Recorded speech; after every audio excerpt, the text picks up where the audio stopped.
September 6ஆம் தேதி அன்னைக்கு பிக் பாஸ் சீசன் 10 வந்து ஈவினிங் 6 மணிக்கு ஸ்டார்ட் ஆகுது. விஜய் சேதுபதி வர்றாரு. செட்டெல்லாம் பிரம்மாண்டமாக போட்டிருக்கிறதா ஒரு தகவல் ஒன்று வருது. இல்லை, எனக்கு தெரிஞ்ச வரைக்குமே சில டிவி ஆக்டர்ஸ் வர்றது மாதிரி ஒரு தகவல் வந்தது. திறமைக்கு முக்கியத்துவம் தரணும். என்னை பொறுத்த மட்டுமே டேலண்ட் யார்கிட்ட இருக்கு, எந்த டிபார்ட்மெண்ட்டில் அவங்க டேலண்டாக இருக்காங்க, அதை வெளியில் கொண்டு வாங்க. கொண்டு வந்து அதை வெளியில் மக்களை எக்ஸ்போஸ் பண்ணுங்க. அதை விட்டுட்டு வேற மாதிரி ப்ரொஜெக்ட் பண்ணணும் அப்படின்னா அது பிபி 9 சீசனோட மோசமாக தான் போகும்.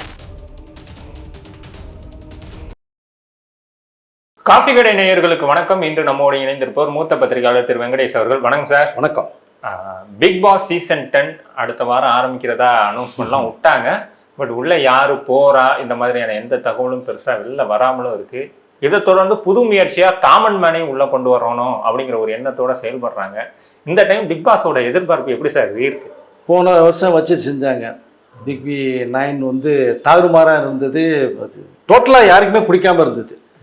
ஆனால் அந்த மாதிரி பண்ணாதான் மக்கள்கிட்ட ஒரு ட்வீட் பண்ண முடியும் அப்படிங்கிறது மாதிரி இருந்தது. அந்த நெகட்டிவான சில மூமெண்ட்டையும் சில ஆடியன்ஸ் ரசிக்க ஆரம்பித்தாங்க. ஒரு மனுஷனை ட்வீட் பண்ணுறதானே, நீங்கள் சொல்லி சொல்லி சொல்லி சொல்லி ட்வீட் பண்ணுறதா, அப்போ அதுக்குள்ளே ஃபிக்ஸ் ஆகிடுவாங்க. ஓகே. நான் விஜய் சேதுபதி தான் லாஸ்ட்டு பிபி 9 வச்சு செஞ்சாங்க. அவரும் நிறையா தடவை சோஷியல் மீடியாவில் வரதெல்லாம் பார்த்து வச்சு தான் இங்கே வந்து சனி நேரில் பேசின விஷயங்கள் நிறையா இருந்தது. 8th வரைக்குமே எனக்கு 7th வரைக்கும் சூப்பராக இருந்தது. இன்னும் கொஞ்சம் இருந்த கூட அந்த 1 and 2 3 மாதிரிலாம் கிடையவே கிடையாது, வரல. கமல்ஹாசன் அவர்கள் பண்ணும்போது கூட 7 வரைக்கும் பண்ணார். 8 விஜய் சேதுபதி வந்தார். ஒரு பரவாயில்ல, ஏதோ புதுசாக வந்தார், செஞ்சாலும் எஸ்கேப் ஆனார். 9 தான் ரொம்ப மோசமாக இருந்தது. ஓகே. அது அந்த மாதிரி எல்லாம் வரக்கூடாது. மொத்தத்தில் அது ரொம்ப என்ன பார்க்கவே முடியாத அளவுக்கு இருந்துச்சு. ஏன்னா பிபிங்கிறதே வந்து நைட்டு ஒரு 1 hour பார்க்குற டைம் 24/7 ஆக்குனாங்க. கண்டிப்பாக. அப்போ காலையில் பொழுது விடிஞ்சுன்னா பல்லு விழுக்கிறாங்க இல்லையோ டக்குன்னு டிவியை போட்டு பிபியில் உட்காந்து 24/7 உட்காந்துட்டாங்க. அந்தளவுக்கு இப்போ ரீச் ஆன ஒரு ப்ரோக்ராமாக இருந்தது ரியாலிட்டி ஷோவில். ஓகே. பட் அதை வந்து கொஞ்சம் சுவாரஸ்யமாக கேம்ஸ் அதிகமாக கொடுத்து, ரொம்ப பவர்ஃபுல்லான ஒரு கேமை கொடுத்து, டாஸ்க்கை கொடுத்து விளையாட விட்டு, அவங்ககிட்ட ஹெல்த் எப்படி இருக்குது, அந்த டாஸ்க்கு நல்லா கொண்டு போனாங்கன்னா அது ரொம்ப நல்லாயிருக்கும். இந்த இளைஞர்கள் பார்க்கும்போது நம்மளும் வரணும் செய்யணும்னு தோணும். ஆனால் இங்கே வந்து அந்த 4 பேர் வந்து பண்ணின அட்டகாசம் வந்து தாங்கவே முடியல லாஸ்ட்டு அந்த 9 சீசன். பட் 10 அப்படி இருக்காதுன்னு நினைக்கிறேன், இருக்கவும் கூடாது. ஓகே. நீங்கள் இதன் மூலமாக ஒரு மெசேஜை நீங்கள் சொல்லணும். நிறைய இளைஞர்களை கூப்பிட்டு வரீங்க, இளைஞர்களை கூப்பிட்டு வரீங்க, உள்ளுக்குள்ளே செலிப்ரிட்டி முக்கியமாக உள்ளே வர்றாங்க. அப்போ நீங்கள் இப்போ புதுசாக தான் பிபி காமன் மேன் சொல்லி ஒரு ஷோவே இப்போ பண்ணிகிட்ருக்காங்க. இதை 3 நாளாக இவங்க செலக்ட் பண்ணணுன்னா வந்தாங்கன்னா அந்த பிபி சீசன் ஆரம்பிக்கும் போது தான் வந்து இன்ட்ரோ கொடுப்பாங்க. இப்போ அதுக்குன்னு ஒரு ஷோ வேறு டெய்லி போய்கிட்டு இருக்கு. இப்போ அதுலேயும் மத்திய நிறைய விமர்சனங்களுக்கு உள்ளாது இப்போ மேட்ரு. அதை பார்க்கும்போது அதை அங்கேயும் ஒரு டாஸ்க் கொடுத்து ஒரு குட்டி மினி பிபி மாதிரி பண்ணிட்டு இருக்காங்க. இப்போ இங்கே எப்படி பண்ணாலும் உள்ளுக்குள்ளே போய் என்ன பண்ணுவாங்க அப்படிங்கிறது தான் இருக்குது. அதனால் மிகுந்த எதிர்பார்ப்பு இருக்குது சீசன் 10க்கு. விஜய் சேதுபதி லாஸ்ட் இயர் பண்ணாத அளவுக்கு கொண்டு போவார்னு ஒரு நம்பிக்கையும் இருக்குது. அவர் மேலே ஒரு மரியாதை இருக்குது, மக்கள் செல்வன். நீங்கள் லாஸ்ட் இயர் மாதிரி இந்த தடவை நீங்கள் பண்ணீங்க அப்படின்னா எனக்கு தெரியாது, ஷோ சொல்கிறவங்க நான் பண்ணிட்டு போகிறேன் அப்படின்னா உங்கள் பேர் தான் இருக்குது. நீங்கள் தான் ஃப்ரேமில் வர்றீங்க சனி ஞாயிறு, வேறு யாரும் தெரியாது. அப்போது நீங்கள் ஒரு இடத்துல உயர்ந்த இடத்துல இருக்கீங்க அப்படிங்கிறத மனசில் வச்சுக்கணும். ஸோ இந்த 9ல் விட்ட அந்த இமேஜை இதில் வந்து காப்பாற்றிக்கணும், எடுக்கணும் அப்படிங்கிறத நான் சொல்லிக்கொள்ள விரும்புகிறேன். இன்னொன்று என்னன்னா சார், இப்போ இந்த காமன் மேன் ஷோலேயே வந்து கலந்துக்கிட்ட ஒரு சில பேர் வெளில வந்து எங்கள்கிட்ட ஒன்று பண்ண சொல்கிறாங்க, நாங்கள் அதை போய் பண்ணுறோம், ஆனால் எங்களை கோமாளியாக ப்ரொஜெக்ட் பண்ணி நீங்கள் வெளியில் அனுப்புகிறாங்க அப்படிங்கிற ஒரு விமர்சனத்தெல்லாம் வைக்கிறாங்கிற போது இந்த ரியாலிட்டி ஷோ முழுக்க பின்னாடி இருந்து இயக்குறவங்க கையில் தான் இருக்கும் சார். இல்லை, அவங்க சொல்கிறத பார்த்தா அப்படி தெரியுது, தோணுது நமக்கு. அதை ஏன்னா நிறைய காமன் மேனில் வந்து கலந்துக்கிட்டவங்கலாம் பார்த்தீங்க அப்படின்னா அந்த காஸ்டியூமே ரொம்ப இதாக இருந்தது. ஒரு சில பேர் இந்த நைட்டியோடு வந்ததை நம்ம வந்து பார்க்க முடியுது. ஏன்னா இந்த ரியாலிட்டி ஷோவில் ஷூட்டிங் நடக்கிற இடம் அது வந்து காமன் மேனாக நீங்கள் வெளியில் ரிலீஸ் ஆகிறது எப்படி, அவ்வளோ அவசரம் என்ன நோக்கம் இருக்கும், தேவையில்லை. அப்போ அவர்கள் வந்து ரிஜெக்ட் பண்ணும்போது அந்த கோபத்தை வந்து வெளில காமிச்சிடுறாங்க. இப்படி தான் சொன்னாங்க செஞ்சாங்க வரும்போது அப்போ டோட்டல் இமேஜ் எல்லாருக்குமே காலியாகும். ஓகே. பட் அதை தவிர்த்திடணும். இப்போ வர சொல்கிறீங்க, செலக்ட் பண்ணுறீங்க, நான் அதுக்கு முன்னாடி நிறைய ஃபில்டர் பண்ணி தான் இந்த ஸ்டேஜ் கொண்டு வர்றீங்க. கண்டிப்பாக. அப்போ வரும்போது வந்து இது பொதுமக்கள் பார்க்கறது இல்லையா, அது ரொம்ப முக்கியம் இல்லை. ஸோ அதுக்கு தகுந்த மாதிரி ஒரு காஸ்டியூம் கொடுத்து பண்ணிட்டு அவங்களுடைய சொந்த கதை கதையை சொல்ல வைக்கிறீங்க. அதை மக்கள்கிட்ட ரீச் ஆச்சு, அவங்களுடைய டாஸ்க்கு கொடுக்குறீங்க. திறமை இருந்தால் செலக்ட் பண்ணுங்கள். திறமைக்கு முக்கியத்துவம் தரணும். என்னை பொறுத்த மட்டுமே டேலண்ட் யார்கிட்ட இருக்குது, எந்த டிபார்ட்மெண்ட்டில் அவங்க டேலண்டாக இருக்காங்க, அதை வெளியில் கொண்டு வாங்க. கொண்டு வந்து அதை வெளியில் மக்கள் எக்ஸ்போஸ் பண்ணுங்க. இப்போ இவருடைய இமேஜ் காப்பாற்றப்படும், வேற லெவலுக்கு போகப்படும். அதை விட்டுட்டு வேற மாதிரி ப்ரொஜெக்ட் பண்ணணும் அப்படின்னா அது பிபி 9 சீசனோட மோசமாக தான் போகும். மக்கள் எந்த அளவுக்கு அதை ரிஜெக்ட் பண்ணுவாங்க, அதை ஆக்ரோஷமாக விமர்சனங்கள் பண்ணுவாங்கிறதெல்லாம் தெரியல. அதனால் சில பேர் நீங்கள் வெளியில் விட்டு இந்த மாதிரி சொல்லும் போது யாருக்கு மைனஸ் ஆகும்? அவர்களுக்கு கிடையாது. ஆனால் இந்த ஷோவுக்கு நீங்கள் வரணும்னு முடிவு பண்ணுறாங்க. பல வருடம் போகிறான்னே, 5 வருஷம் 10 வருஷன்றீங்க. இப்போ காமன் மேன் அப்படிங்கிற அந்த ஷோவில் கலந்துக்கிறீங்க, செலக்ட் பண்ணு. பட் ஒரு விஷயம் வந்துட்டீங்க, அது ரிஜெக்ட் ஆகுதோ செலக்ட் ஆகுதோ அது தெரியாது. இப்போ நீங்கள் என்ன திறமையை காமிக்கிறீங்களோ, 3 ஜட்ஜஸ் உட்காந்து ராஜு, ஆரி அண்ட் ஓவியா உட்காந்துருக்காங்க இல்லையா? ஸோ அப்புறம் மாயா வந்து ஹோஸ்ட் பண்ணுறாங்க, திரும்ப ஜட்ஜாக போகிறாங்க, ஒருத்தர் பண்ணுறாங்க. ஸோ இப்போ 4 பேர் வந்து பிக் பாஸில் கலந்துக்கிட்டவங்க. அதில் 2 பேர் வின்னர். ஆமாம், ஒருத்தவங்க ஓவியா பாதியிலே போனவங்க. அப்புறம் மாயா லாஸ்ட்டு 7 சீசனில் இருந்தவங்க, கடைசி வரைக்கும் ஒரு பெரிய டஃப் கொடுத்தவங்க. அந்த ஷோ கூட நல்லா தான் இருந்துச்சு. அப்போது நீங்கள் உள்ளுக்குள்ளே வரணுன்னா அவங்க சொல்கிறத நீங்கள் கேட்டு தான் ஆகணும். அதை நீங்கள் வெளியில் வந்து ஒரு தவறுதலில் எக்ஸ்போஸ் பண்ணுறது அது மிகப்பெரிய தவறு. நீங்கள் அக்செப்ட் பண்ணி தான் வர்றீங்க. அப்போ ரிஜெக்ட் பண்ணுச்சுன்னா உடனே ரிஜெக்ட் ஆனால் உங்கள்கிட்ட திறமையில ரிஜெக்ட் பண்ணுறாங்க. வெளியில் வந்து இவங்க இப்படி தான் சொன்னாங்க, இப்படி தான் வர சொன்னாங்கன்னு சொல்கிறது வந்து மிகப்பெரிய தவறு. அது வந்து நீங்கள் மக்கள் மத்தியில் நீங்கள் சொல்லக்கூடாது. இப்போ உங்கள் இமேஜும் காலியா, அவங்க இமேஜும் காலியா, அவங்க தான் சொன்ன நீ ஏன் கேட்குறீங்கல்ல, அப்படி தானே போகும். அப்படிதான் போகும். அதனால் இந்த தவறுதலை நீ செய்யாதீங்க. சரி, அடுத்து இதில் யார் யார் கலந்துப்பாங்கங்கிற ஒரு கியூரியாசிட்டி எல்லாருக்குலையுமே இருக்குது. ஏதாவது தகவல் எதுவும் லீக் ஆகிருக்கா சார்? இல்லை, எனக்கு தெரிஞ்ச வரைக்குமே சில டிவி ஆக்டர்ஸ் வர்றது மாதிரி அது இன்னும் உறுதி செய்யப்படல. விசாரிக்கும் போது சில தகவல் வந்தது. அப்போ காமன் மேனில் யார் யார் வரப்போகிறாங்கிற அது ஒரு லிஸ்ட்டு ஒன்று இருக்குது. அதில் மிஞ்சி போனால் ஒரு 5-6 பேர் செலக்ட் பண்ணான்னு நினைக்கிறேன். ஒயில் கால ஒரு 5-6 பேர் வர்றது மாதிரி மொத்தம் ஒரு 20 பேர்கிட்ட வர்றதுக்கு வாய்ப்பு இருக்குது. அதில் முக்கியமாக பார்க்க போனோம்னா நமக்கு சீரியல்லேருந்து பார்த்தா ஃபரீனான்னு இருக்காங்க. அவங்க விஜயா பண்ணவங்க, அப்புறம் டிவி சீரியல் பண்ணியிருக்காங்க. நல்லா க்யூட்டாக ரொம்ப அழகாக இருப்பாங்க பார்க்குறதுக்கு. நல்ல அது ஸ்பீடாக பேசக்கூடிய கடன்ட்டு. பட் அவன் தான் சிறப்பாக தான் இருக்கும்னு நினைக்கிறேன். பட் நமக்கு வந்து இது கன்ஃபர்மேஷன் கிடையாது. நம்ம கேட்கும் போது இவங்களுக்கு வாய்ப்பு இருக்குங்கிற ஒரு தகவல் வருது. அப்போ இவங்க இருக்கலாம், ஸோ இல்லாமலும் போகலாம். ஸோ ஆடியன்ஸுக்கு வந்து நம்ம இவங்கெல்லாம் இருந்தால் நல்லா இருக்குன்னா இவங்கெல்லாம் சீரியலில் பார்த்த முகங்கள் மக்கள் ஓ இவங்க வராங்களா, நல்லா இருக்குமே, சூப்பராக இருக்குமேம்பாங்க. அப்படி ஃபரீனாவுக்கு ஒரு வாய்ப்பு இருக்க மாதிரி தகவல் வருது. ரெண்டாவது பார்த்தீங்கன்னா சபானா, அவங்க செம்பருத்தியில் எந்த அளவுக்கு கலைக்கிருப்பான்னு தெரியும். எல்லார் வீட்டுக்குள்ளேயும் வந்து இருக்கிறவங்க, அவங்க ரொம்ப அழகாக இருப்பாங்க. ஆனால் அவங்க வர்றது மாதிரி இல்லை, அவங்க ஹஸ்பண்ட் ஆரியன் வர்றது மாதிரி ஒரு தகவல் வருது. அவரும் டிவி சீரியல் ஆர்டிஸ்ட் தான். அவங்க மேக்ஸிமம் வாய்ப்பு இருக்க ஒரு தகவல் வருது. மூணாவது பார்த்தீங்கன்னா ஹேமா, அவங்க யாருன்னா பாண்டியன் ஸ்டோர் நீங்கள் பார்த்துருப்பீங்க. அதில் ரொம்ப சுட்டு ஒரு கேரக்டர் ஒன்று வரும். ஸோ அந்த மருமக கேரக்டரில் அவங்களுக்கு வந்து இன்ஸ்டாவிலலாம் பார்த்தீங்கன்னா எவ்வளோ மில்லியன்ஸ் தெரியுமா இருக்காங்க. ரேஸ் ஃபோட்டோ ஒன்று அவ்வளோ பேர் பார்க்கறதுக்கு இருப்பாங்க. நிறைய சின்ன க்யூட்டான விஷயங்கள் நிறைய பண்ணுவாங்க. அவங்க வர வாய்ப்புகள் இருக்குன்ற ஸோ அந்த தகவல் ஒன்று வந்திருக்கு. அப்புறம் பார்த்தீங்கன்னா டான்ஸ் மாஸ்டர் ஸ்ரீதர் அவர்கள், அவர் நிறைய விஜய் சார் படத்துக்கு எல்லா படத்துக்குமே மாஸ்டராக பண்ணியிருக்காங்க. அவருக்கு ஒரு ஹோப் இருக்கிறது மாதிரி இருக்குது. அது தவிர்த்து இல்லை அப்படின்னா அவங்களுடைய டாக்டர் வந்து அக்ஷதான்னு சொல்லியிருக்காங்க. ஸோ அவங்க வர்றது மாதிரி ஒரு விஷயம் ஒன்று வருது. பட் பார்க்கலாம், ஒருவேளை மாஸ்டர் வராளா இல்லை அக்ஷதா அவங்க பொண்ணு வராங்களா அப்படிங்கிறது தெரியல. அப்புறம் பார்த்தீங்கன்னா ஜனனி அசோக் அப்படின்னு சொல்லிட்டு அவங்களும் டிவி ஆர்டிஸ்ட் தான். அவங்க நல்லா இருப்பாங்க கொஞ்சம். ஸோ அவங்களுக்கு ஒரு வாய்ப்பு இருக்குது.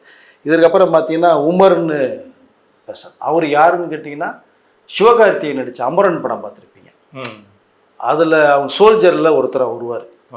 பட் அந்த இடத்துல இருக்கக்கூடிய ஒரு கேரக்டரை வந்து சிவகார்த்திகேயன் ஹெல்ப் பண்ணுறது மாதிரி ஒரு கேரக்டர் ஒன்று வரும். பட் அவரை ஷூட்டிங் பண்ணுற மாதிரி வரும். சிவகார்த்திகேயன் ஷோல்டரில் தூக்கிட்டு வர மாதிரி சில அந்த கேரக்டர் வர்றது மாதிரி ஒரு விஷயம் உண்டு. நம்ம அமரனில் பெரிய அளவில் தெரியாமல் இருக்கலாம், பட் இதில் வந்துன்னா தெரிஞ்சிருவாங்க நிறைய. ஸோ இது ஒரு விஷயம். அப்புறம் பார்த்தீங்கன்னா இது வந்து செப்டம்பர் 6ஆம் தேதி அன்னைக்கு பிக் பாஸ் சீசன் 10 வந்து ஈவினிங் 6 மணிக்கு ஸ்டார்ட் ஆகுது. விஜய் சேதுபதி வர்றாரு. செட்டெல்லாம் பிரம்மாண்டமாக போட்டிருக்கிறதா ஒரு தகவல் ஒன்று வருது. பட் இதில் என்ன அப்படின்னா மிகப்பெரிய ஒரு பிக் பிளாட்ஃபார்ம் இது. நீங்கள் இந்த பிளாட்ஃபார்ம் வந்து ஜெயிச்சவர்கள் நிறைய பேர் இருக்காங்க. கண்டிப்பாக நம்ம கவின்லாம் பார்த்தீங்க அப்படின்னா யாருன்னே தெரியாமல் இருந்தது. இன்றைக்கி நயன்தாராவுக்கு ஜோடியாக பண்ணிட்டு இருக்காரு. ஆகஸ்ட் 28 ரிலீஸ் ஆகி படம். ஸோ இப்போ அந்தளவுக்கு மிகப்பெரிய லிஃப்டான கேரக்டர். பட் நிறைய பேரை நம்ம சொல்லலாம். ம். ஜூரிலாம் யாருன்னே தெரியாமல் இருந்தது. பிக் பாஸில் வந்ததுக்கப்புறம் தான் இன்ன வரைக்கும் வண்டி ஓடுறதே பிக் பாஸில் கலந்துக்கிட்டேன்றதுனால தான் வண்டி ஓடிட்டு இருக்காது. Okay okay. ஸோ இப்படி நிறைய பேர் செலிபிரிட்டிஸ், ம். அருமையான ஒரு பிளாட்ஃபார்ம். நீங்கள் சரியான முறையில் இது ஒரு கேம் ஷோ ஓகே கலந்துக்கிட்டோம், இதன் மூலமாக நம்ம பிரபலமாகணும், இந்த பிளாட்ஃபார்ம் வச்சு நம்ம வாழ்க்கையில் உயர்ந்து போகணும் ஓகே அப்படின்ற அந்த ஒரு குட் தாட்ஸோட உள்ளே வந்தாங்கனால் இது அவர்களுக்கு மிகப்பெரிய வழிகாட்டியாக அமையும் இந்த பிக் பாஸ் சீசன் 10. ஓகே. அதை தவிர்த்து போனால் தகராறு பண்ணுவோம், இது பண்ணுவோம், நம்ம டெய்லி ஃபேஸ் வெளில வந்தால் போதும், அலப்புறை பண்ணுவோம், டார்ச்சர் பண்ணுன்றது மாதிரி இந்த தாட்ஸில் பண்ணிங்கன்னா உங்கள் லைஃப் கேரியரில் மைனஸாக தான் போகும். ஓகே. கரெக்டாக யூஸ் பண்ணிட்டால் கரெக்டாக இருக்கும். நான் பிக் பாஸ்லாம் பார்த்தீங்கன்னா நல்லா கைட் பண்ணி கொண்டு போகிறவர், அந்த வாய்ஸ் அவர் யாருன்னு இது வரைக்கும் ஃபேஸ் காமிக்கவே இருக்காங்க, பட் எதிர்பார்ப்புகள் அதிகமாக இருக்கு. அவருக்கு பெரிய ஃபேன் கிளப்பே இருக்குது உங்களுக்கு. அதை அந்த வாய்ஸுக்கு அடிக்ட் ஆனவங்க நிறைய பேர் இருக்காங்க. டெய்லி ஷோவில் வந்தால் கடைசி எண்டு ஃபைனலில் வரும்போது ஒரு விஷயம் அந்த பிக் பாஸ் வீட்டை பற்றி கன்வெர்ஸ் பண்ணி பேசும்போதெல்லாம் அப்படி இதயத்தை டச் பண்ணி கண்கலங்க மாதிரி இருக்கும் அவருடைய voice, Bigg Boss voice. So அப்படிப்பட்ட ஒரு ஷோ நல்ல இப்போ வரப்போகுது. 100 days, இன்னொரு எக்ஸ்ட்ரா ஒரு 5-6 நாள் போகும், 110 நாள் வரைக்கும் போகக்கூடிய ஒரு விஷயம். நல்லா கேம் ஆடுங்க, உங்களுடைய திறமையை காமிக்கணும். வெளியில் வந்ததுன்னா அதன் மூலமாக உங்களுக்கு வந்து ஃபீச்சர் ஃபிலிமோ இல்லை சீரியலோ இல்லை செலிபிரிட்டியாக நீங்கள் எதுவும் போகிறது, இதை வச்சு நிறைய பேர் ஃபாரின் போய் சுற்றிட்டு இருக்கவங்க நிறைய பேர் இருக்காங்க. இப்போ வாழ்க்கையே நல்லா ஏர்ன் பண்ணுறவங்க இருக்காங்க நிறைய பேர். ஸோ அதை கரெக்டாக நீங்கள் யூஸ் பண்ணிங்கன்னா கரெக்டாக உங்களுக்கு வந்து அது ஒரு ரூட்டை போட்டு கொடுக்கும். ஓகே. தவறுதலாக பண்ணிங்கன்னா தவறான ரூட்டு தான் காமிக்கும். அதனால் பிக் பாஸ் அந்த அந்த வீடு உங்கள் வீடு மாதிரி நினச்சி ஒரு அருமையான ஒரு பிளேஸ். அது உங்களோட திறமையை காமிச்சிங்கன்னா அதுக்குள்ள பலன் கண்டிப்பாக இருக்கும் தான் நான் சொல்லிக்கலாம். கடந்த சீசனில் ஒரு சில விமர்சனங்கள்லாம் இருந்துச்சு. குழந்தைங்க பார்க்குற ஷோ, ரொம்ப சின்ன பசங்க பார்க்குற ஷோங்கிற போது வார்த்தைகள்லாம் பார்த்து பேசுங்க, தப்பான வார்த்தைகள் கெட்ட வார்த்தைகள்லாம் பேசுகிற மாதிரியான விஷயங்கள்லாம் இருந்தது. அதெல்லாம் இந்த டைம் வந்து கரெக்ட் பண்ணியிருப்பாங்களா சார்? பண்ணணும். நீங்கள் பிக் பாஸ் சொல்லதாங்க செய்வார். நீங்கள் அதெல்லாம் வரும்போது நீங்கள் எடிட் பண்ணி முக்கால்வாசி தான் காமிக்கிறாங்க. ஒரு 1/2 hour மட்டும் தான் 20% கூட வருது. ஆனாலும் வந்து தவிர்க்க முடியாமல் சில இது போகும்போது கண்டினியூட்டில் ப்ராப்ளம் வரும், உங்களுக்கு ஜம்ப் ஆகும், இதெல்லாம் இருக்குது. பட் அந்த அதை தான் நான் சொன்னேன். இப்போ இந்த ஷோவில் கலந்து கொள்ளுகிறவர்கள் நாகரிகம் கருதி வெளியில் ஷோ பார்க்குறாங்க. இதுக்கு மேலே உங்கள் பேரண்ட்ஸ் பார்ப்பாங்க, உங்கள் வீட்டில் பிரதர் சிஸ்டர்ஸ் இருப்பாங்க, சொந்தக்காரங்க இருப்பாங்க, எதிர் வீடு பக்கத்து வீடு இருக்கும். உங்களுடைய இந்த ஷோவில் போய் கலந்துக்கிட்டு அவங்க பார்க்கும்போது நம்ம பெருமை பண்ணுவோம் எல்லா பேருமே. ஓகே. ஓ இல்லைன்னா இது இந்த மாதிரி தானா, ஐயே அப்படிங்கிற அளவுக்கு போயிடக்கூடாது. அதனால் நீங்கள் பேசுகிற வார்த்தைகளை தெளிவாக யோசித்து பேசுங்க. ஆபாசமான வார்த்தைகள், அருவருப்பான வார்த்தைகள் பேச வேணாம். ஏன்னா லாஸ்ட் டைம் வந்து நிறைய பேர் பார்க்குறத அவாய்ட் பண்ணாங்க. இந்த மிடில் ஏஜ்லேருந்து யங்ஸ்டர்ஸ்லேருந்து குழந்தைகள்லேருந்து அவாய்ட் பண்ணாங்க. ஓகே. நிறைய பேர் பெரியவங்களே பிக் பாஸ் வந்தாலே டிவி ஆஃப் பண்ண நிகழ்ச்சிகள் போனது சீசன் 9 இருந்தது. அதை இந்த தடவை தவிர்க்கணும். ஓகே. அது அந்த ஷோ நடத்துகிறவர்களும் அதை ஸ்ட்ரிக்டாக ஒரு ஆர்டர் பண்ணி தான் கண்டஸ்டன்ட் கிட்ட சொல்லணும். பிக் பாஸ் அந்த வாய்ஸும் ஸ்ட்ரிக்டாக பண்ணணும். ஓகே. வருதா உடனடியாக உங்களை நான் வந்து ரெட் கார்டு கொடுத்து வெளில அனுப்புவேன்னு சொல்லுங்கள். ஒருத்தர் அனுப்புங்க, மற்றவர் எல்லாம் சரியாவாங்க. ஓகே. பட் கேம் நல்லா விளையாடுங்க.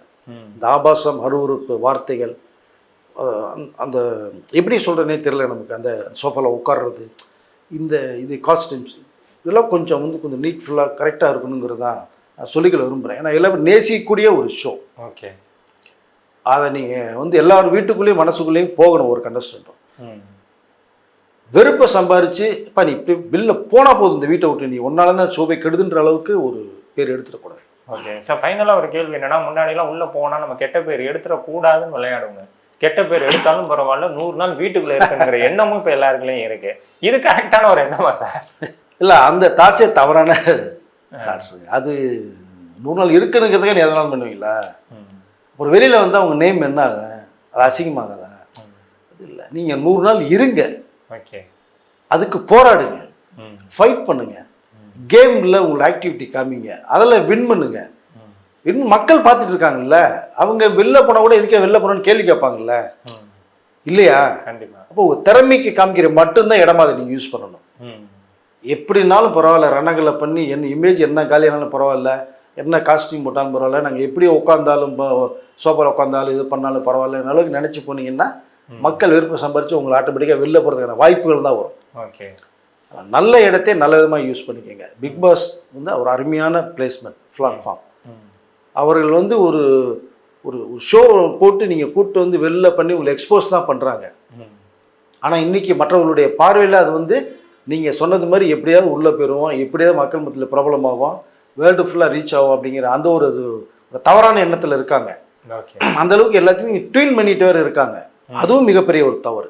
அவங்களுக்கு 4 பேர் சப்போர்ட் பண்ணுறாங்க. எஸ், அதுவும் மிகப்பெரிய தவறு. அதான் தான் கெட்டதும் இல்லாமல் ஊரே கெடுக்கிறது மாதிரி அது. அந்த விஷயத்துக்குள்ளேயும் போகக்கூடாது. ஓகே. ஆனால் இதுக்குள்ளே எல்லாமே நீங்கள் ட்வீட் பண்ணி பண்ணிட்டீங்கன்னா எல்லாருடைய மற்றவர்களுடைய வாழ்க்கையே ஸ்பாயில் ஆயிடும். ஓகே. அதுக்கு இடம் கொடுத்துடக்கூடாது யாரும். அப்படிதான் என்னால் சொல்ல முடியும். அதெல்லாம் பார்க்கலாம். இப்போ 6ஆம் தேதி ஆரம்பிக்கப்பட்ட இந்த ஷோ எந்த அளவு உங்களுக்கு ஃபஸ்ட்டு வீக்கே தெரிஞ்சிடும் அவருடைய கேரக்டர் எப்படி போகிறதுக்கு. 2-3 நாளைக்கு சுமாராக இருக்கும். உங்களுக்கு ஃபஸ்ட்டு வீக்கே நமக்கு தெரிஞ்சிடும் இது இப்படித்தான் இந்த கேரக்டர் போகிறாங்க அப்படிங்கிறது. ஓகே. அப்போது நல்லது செஞ்சால் நல்லது நடக்குது வாழ்க்கையில். ஒரு மாதிரி அருவருப்பாக பண்ணீங்க அப்படின்னோம்னா கண்டிப்பாக வெளில போனதுக்கப்புறம் உங்களுக்கு இந்த பிளாட்ஃபார்மே நாரி போயிடும். ஓகே. கரெக்டாக யூஸ் பண்ணுங்கள், கரெக்டாக வாங்க. ஓகே சார், நிறைய தகவலை பகிர்ந்துக்கிட்டீங்க. ரொம்ப நன்றி சார். நன்றி.